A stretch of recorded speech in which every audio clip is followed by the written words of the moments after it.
Rehefa maty ianao dia mba iza no hitomany, ny olona rehetra sa ny havanao ihany.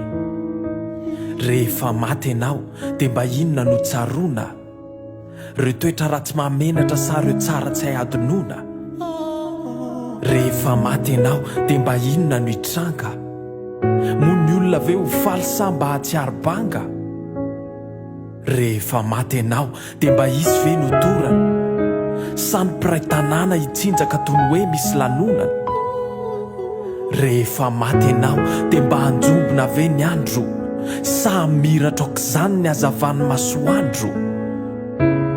Rehefa maty ianao dia mba alahelo ve ny vahoaka, sa hifamory izy ireo dia hanao bodiloaka. Sakaiza mandalo sika ny eto an-tany, zay no ataovy an-tsaina.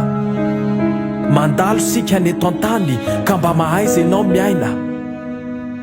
Tsy ny arena miovaova no atonga anao irearea, ary tsy ny bika dongadonga no anovanao fandeha.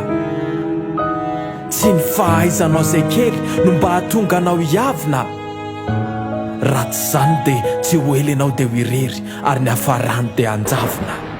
Rehefa maty ianao dia iza no hitomany,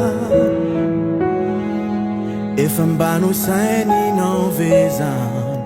Rehefa maty ianao dia iza no alahelo, aza miandry izay tsy hita, evero alony any.